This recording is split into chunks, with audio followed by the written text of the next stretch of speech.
RTV app వార్తల్ని క్షణాల్లో చదివే అవకాశం ఉంటుంది. ఒక న్యూస్ పేపర్, ఒక టెలివిజన్ ఛానల్ మీ చేతుల్లో ఎప్పుడు ఉంటాయి. మీరు చూశారు, ఇది వీరజనేపల్లి. ఇంత చిన్నపల్లిలో ఇన్ని వేల మంది ప్రచారానికి వచ్చారంటే ప్రజల యొక్క స్పందన ఏ విధంగా ఉందో దీనికంటే పెద్ద ఉదాహరణ ఏమీ ఉండదు. 5 సంవత్సరాలు అన్ని వర్గాల ప్రజలు ఇబ్బంది పడ్డారు. ఎవరికీ న్యాయం జరగలేదు.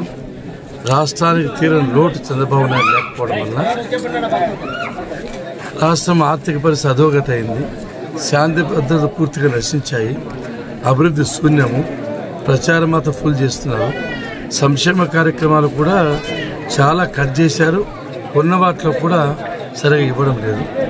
10 రూపాయలు ఇచ్చి 100 రూపాయలు పెరుగుకుంటున్నారు. ప్రజలకు బాగా అర్థమైపోయింది. ఇదే విధంగా కొనసాగితే 50 సంవత్సరాలు ఈ దేశంలో వెనకబడిపోతున్న రాష్ట్రం. ఇప్పటికే అమరావతి లేదు.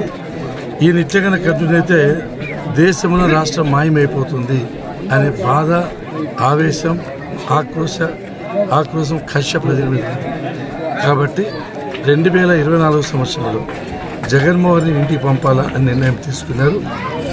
ప్రతి ఒక్క వర్గ ప్రజలు కూడా ఈసారి 100% ఉద్యోగస్తులు సహా తెలుగుదేశం పార్టీ సహాయం చేస్తారు.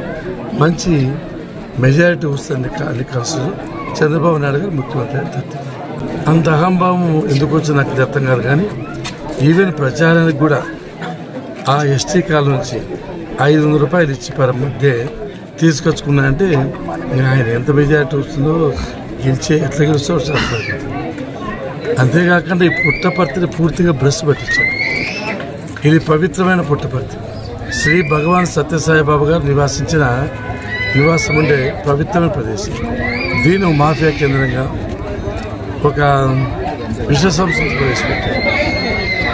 ఇప్పుడైనా ఎవరిని ఆలోచన చేశారు? ఎమ్మెల్యే బిళ్ళ దగ్గర వసూలు చేయాలా, వాళ్ళు పీడించాలా, వాళ్ళు డబ్బులు లాక్కోవాలని ఆలోచన ఈయన పొగనికి వచ్చింది. ముందు ఊరికి రాలి.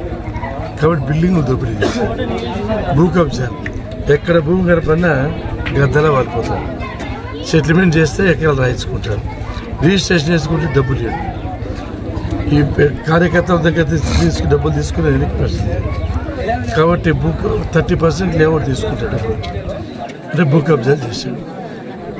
అన్నిటికంటే అతి ముఖ్యమైనది బ్యాంకులకే పంగనామాలు పెట్టిన వ్యక్తి ఈ ప్రజలకు ఏం న్యాయం చేస్తే అర్థం చేసుకోవాలి. సత్యసాయి నీటిని కూడా దోపిడీ చేశారు. బిల్డింగ్లు దోపిడీ, భూ దోపిడీ, జల దోపిడీ, అదేవిధంగా అనేక రకమైన దోపిడీ చేస్తున్నారు. కాబట్టి ప్రజలు తెలివైన వాళ్ళు ఎటువంటి ప్రోత్సాహం కూడా లేరు. చిత్తు పడిపోతారు. అప్పట్లో మున్సిపల్ కార్యాలయం 2 crores ఇచ్చాం. కల్చరల్ సెంటర్కి 2 crores ఇచ్చాం. చిత్రావతి బ్యూటిఫికేషన్కు దాదాపు 5 crores ఇచ్చాం. ఇండోర్ స్టేడియంకు 2 crores ఇచ్చాం. అన్ని స్థలం పుట్టపర్తిలో కట్టాలని ఆలోచించేత ఇతుకురాడం అందులో గవర్నమెంట్ పోయింది. ఈవెన్ ముందు కూడా జగరాజ్పల్లి తీసుకొచ్చిన రెసిడెన్స్కి స్థలాలు లేకపోవడం. ఇది ఈసారి ప్రభుత్వం వచ్చేట ఏపీఐసి దగ్గర ఉండే స్థలాలు తీసుకొని ఆ చుట్టుపక్కల ఆక్రమించి తప్పకుండా కట్టిండి వాళ్ళం. 5 సంవత్సరాలు వృధా అయిపోయింది. ఈసారి మేమే రావాలి, తప్పకుండా కట్టాలి. అంతేకాదు జిల్లా హెడ్ క్వార్టర్ అయింది అనేది అందరికీ సంతోషం ఎవరు కాదన్నారు. కానీ 74 డిపార్ట్మెంట్లు ఉంటాయి. ఒక్కదానికి కూడా స్థలం సేకరణ చేయలేదు. కనీసం బిల్డింగ్ శంకుస్థాపన చేయలేదు. ఇది ఉత్సవ విగ్రహం మాదిరి జిల్లా పేరుంతే, నామకేవాస్ పేరు తప్ప ఏమి చేయలేదు. మేము వస్తాం, స్థలం సేకరిస్తాం, 74 ప్రభుత్వ బిల్డింగ్లు కట్టి చూపిస్తాం.